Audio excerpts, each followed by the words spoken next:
Nagsimula ang kwento kay Aud.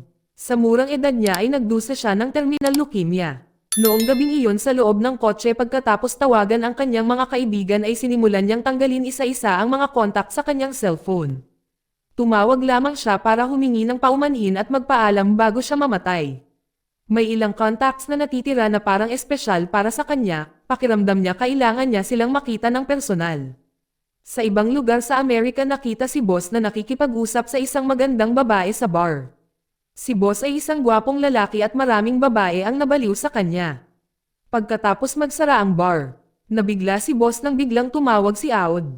Matagal na silang hindi nagkita at bigla na lang siyang nakipag-ugnayan ulit sa kanya na ikinagulat niya kung ano ang nangyari. Nagulat si Boss nang sabihin sa kanya ni Aud na siya ay may terminal na leukemia at mayroon lamang siya ilang oras na natitira. Idinagdag pa ni Aud na may gusto siyang gawin bago siya mamatay. Nang marinig ang huling kahilingan ng kanyang kaibigan nagpa siya si Boss na pagbigyan ang huling hiling ng kanyang kaibigan at handa siyang tumulong. Makalipas ang ilang araw nang bumalik si Boss sa Thailand dumiretso sa bahay ni Aud. Pagdating niya para tignan ang kalagayan ni Aud siya ay kalbo na dahil sa cancer. Nasaktan si Boss, samantala tuwang-tuwa si Aud nang makitang sa wakas ay dumating na ang kaibigan niya. Sabay nagkwentuhan sila sa balcony, sa gitna ng pag-uusap tinanong ni Boss kung ano ang kahilingan ni Aud. Sinabi ni Aud na gusto lang niyang ibalik ang mga gamit ng ex-girlfriend niyang si Alice. Dahil sabi ng doktor na hindi siya dapat magmaneho ng sasakyan. Humingi siya ng tulong kay Boss, sumunod naman si Boss sa hiling habang pinipigilan ang kanyang mga luha.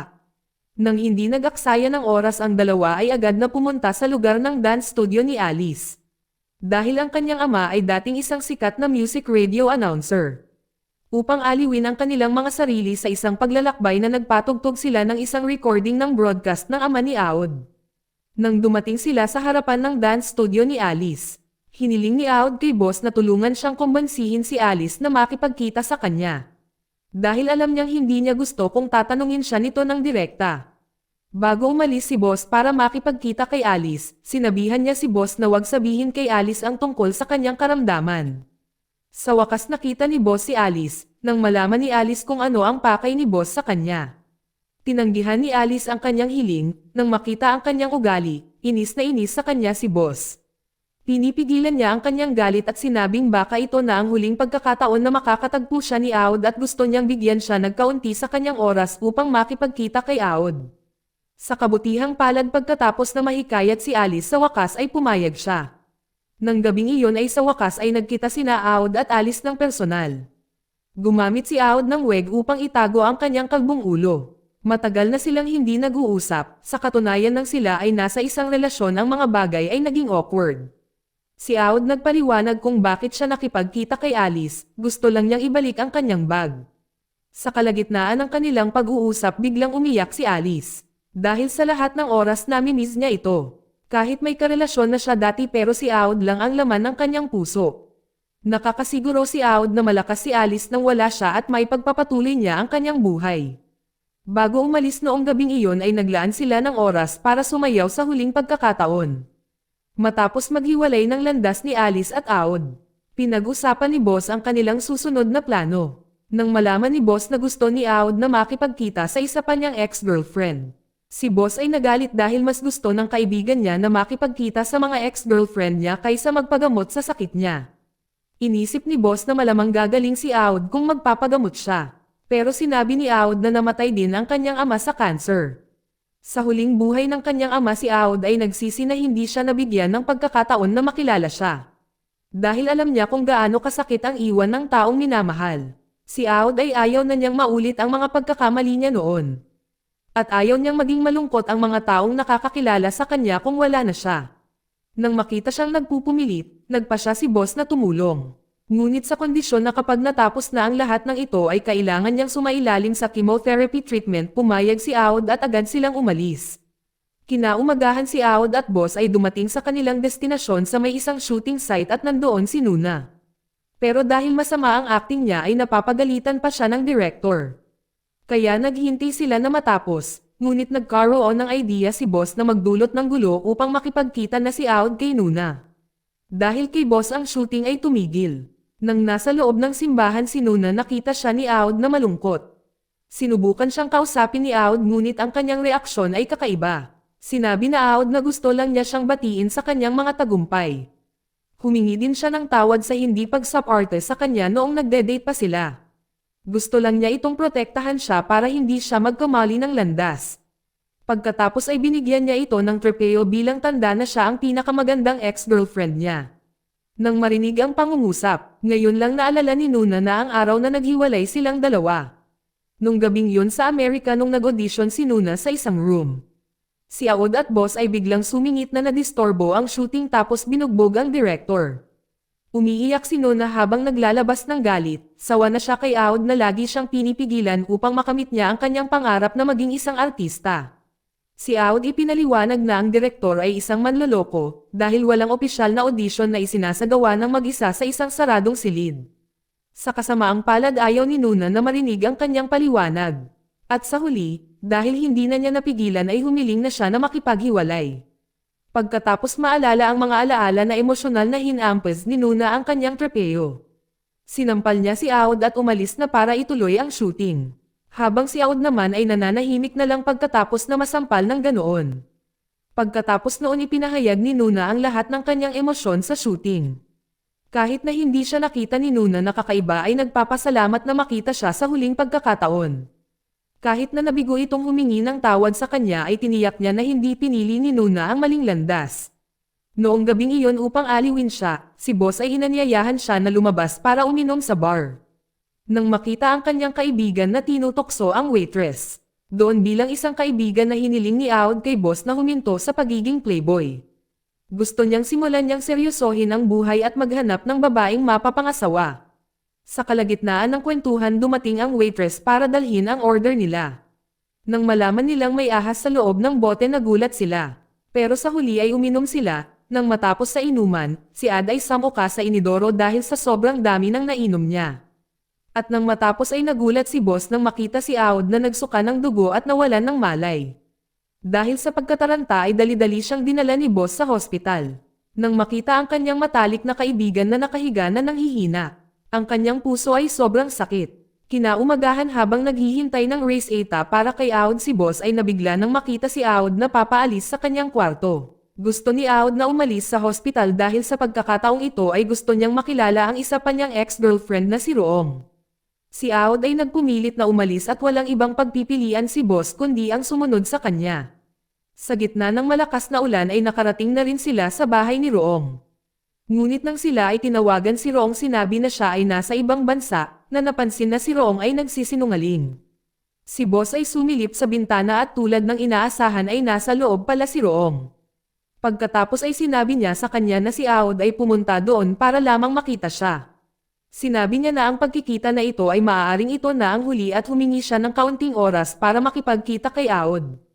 Tumanggi pa rin si Roong, habang umiiyak sinabi niya na huli na siya, nagpakasal at nagkaanak na siya. Kaya ayaw na niyang maalala ang nakaraan niya kay Aud. Sinubukan ni boss na intindihin siya at nagpas siyang umalis. Nang gabing iyon si Aud at boss ay nagpunta sa isang motel. Nang pumasok si boss para mag-book ng hotel room, pinatugtog ni Aud ang kaset ng huling radio broadcast ng kanyang ama habang nakikita ang larawan ng kanyang ama.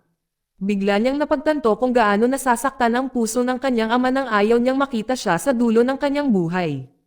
Pinipigilan niya ang kanyang luha habang nakikinig sa bawat salita ng huling broadcast ng kanyang ama sa radyo. Kinaumagahan ay naglakbay silang dalawa sa libingan ng ama ni Aud at pagkatapos na kinuha nila ang abo ng ama ni Aud at umuwi. Nang tumawid sila sa tulay nagdasal si Aud para sa kanyang ama at saka ibinuhos ang abo ng kanyang ama. Matapos mabura lahat ng contact number sa cellphone, number ni boss ang tanging natitira. Doon sa kalagitnaan ng biyahe biglang si boss na gusto niyang iuwi si Aud sa kanyang childhood home. 10 years na siyang hindi umuwi kaya pumayag si Aud at agad silang pumunta doon. Nang gabing iyon ay namangha si Aud nang malaman niyang si boss ay tumutuloy sa isang marangyang hotel. Pero imbes na maging masaya si boss mukhang malungkot na naalala niya ang mga alaala noong 10 taon na ang nakakaraan. Siya ay nasa high school pa noon ang kanyang biyudang ina ay muling nagpakasal sa isang mayaman. Upang hindi matuklasan na siya ay may anak si boss at ang kanyang ina ay kailangang kumilos bilang sila ay magkapatid. Nang masaksihan niya ang kanyang ina na kumukuha ng litrato kasama ang kanyang bagong pamilya ay napigilan lamang niya ang kanyang kalungkutan. Sinubukan siyang pasayahin ni Aud sa pamamagitan ng pagdala sa kanya sa bar na gusto niyang subukan ang inumin na ginawa ni Boss sa huling pagkakataon. Sa hotel bar ay gumawa si Boss ng 3 inumin na espesyal na ginawa niya ayon sa kwento ng mga dating kasintahan ni Aud. Matapos matikman ang lahat ng inumin na hiniling ni Boss na gumawa ng isang espesyal na inumin na ginawa ng isang espesyal na babae para kay Boss. Ang babaeng ito ay madalas na nakakasalubong ni Boss sa bar. Pagkatapos ay naalala ni Boss ang araw na una niyang nakilala si Prim. Nang gabing iyon pagkatapos ng kasal ng kanyang ina ay pumunta siya sa bar upang pakalmayan ang kanyang isip. Habang si Prim ay umiinom ng kanyang inumin natulala siya sa kagandahan at atensyon niya. Bigla siyang nine-love sa kanya. Mula ng pagkikitang iyon halos araw-araw ay nagsama silang dalawa. Isang gabi sa bar sinabi ni Prim kay Boss na gusto niya talagang pumunta ng Amerika at matuto ng maraming tungkol sa pagiging bartender. Nagkaroon siya ng pangarap na magbukas ng sarili niyang bar na One for the Road. Suportado ni Boss ang kanyang pangarap at nangakong sasamahan siya hanggang sa matupad ang kanyang pangarap. Mas naging malapit ang kanilang relasyon sa bawat araw hanggang sa wakas kahit na si Prim ay mas matanda sa kanya. Si Boss ay naglakas loob na ipahayag ang kanyang damdamin at sa kabutihang palad ay ganoon din ang nararamdaman ni Prim para sa kanya. Opisyal na nagde-date ang dalawa noong araw na iyon. Kinabukasan ng hapon sa beach sinabi ni Boss kay Prim na gusto siya ng kanyang ina na mag-aral sa Amerika. Habang umiiyak na ipinahayag ni Boss ang lahat ng kanyang pagkabigo na kanyang naramdaman. Iniisip niya isa siyang inabando ng anak, simula nang magpakasal ang ina nito sa isang mayamang lalaki.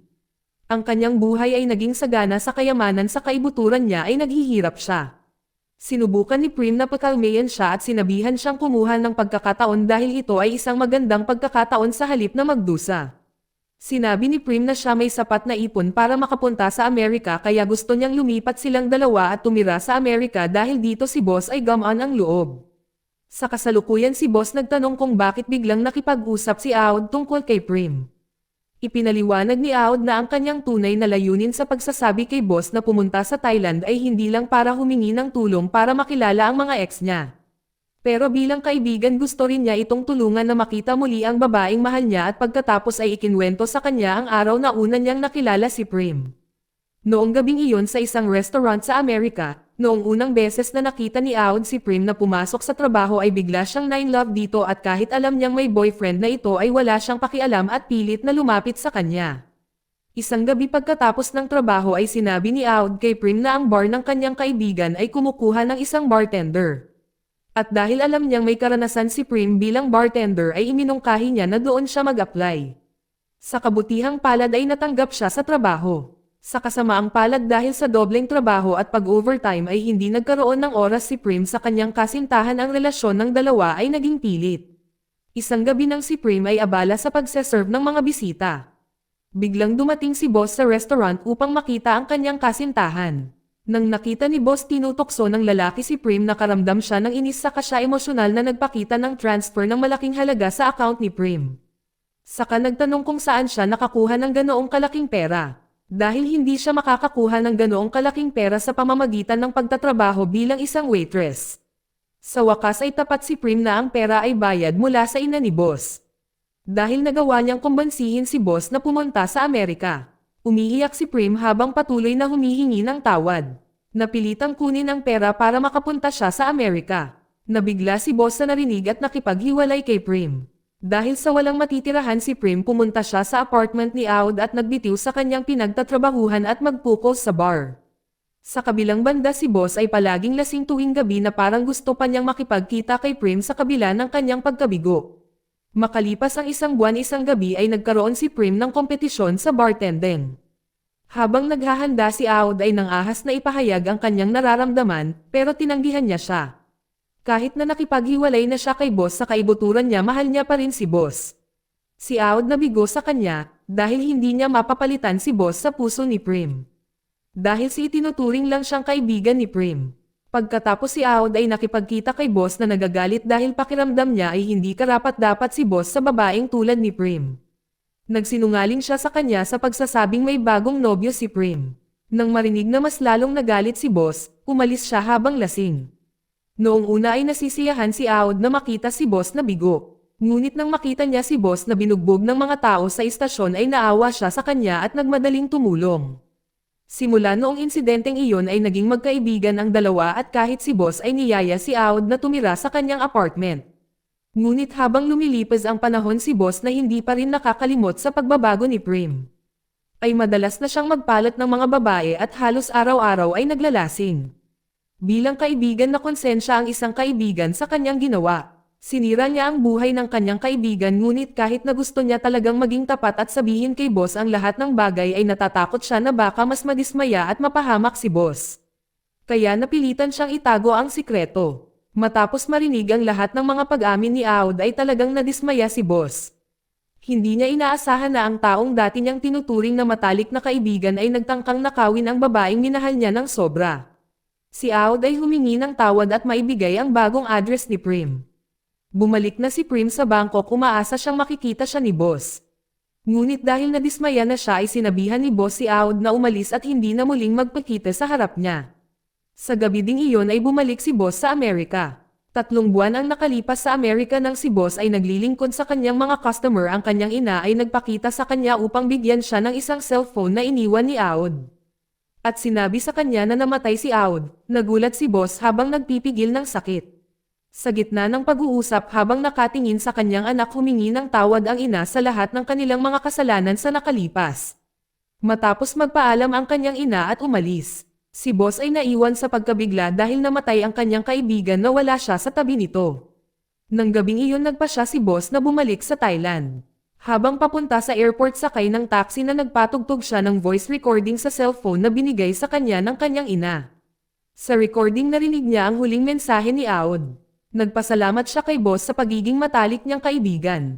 Umaasa rin siya na ibibigay ni boss ang kanyang huling hiling na maging masaya at makita si Prim. Kinaumagahan pagdating sa Thailand, dumiretso si boss sa bar ni Prim. Nang makita ni Prim ang lalaking mahal niya na sumulpat sa kanyang mga mata ay pilit niyang pinipigilan ang kanyang mga luha. Si boss sa kasinabing gusto niyang umorder ng isang espesyal na inumin na karaniwan niyang inihahain para sa kanya. Dito nagtatapos ang kwento. Salamat sa panonood, kaibigan.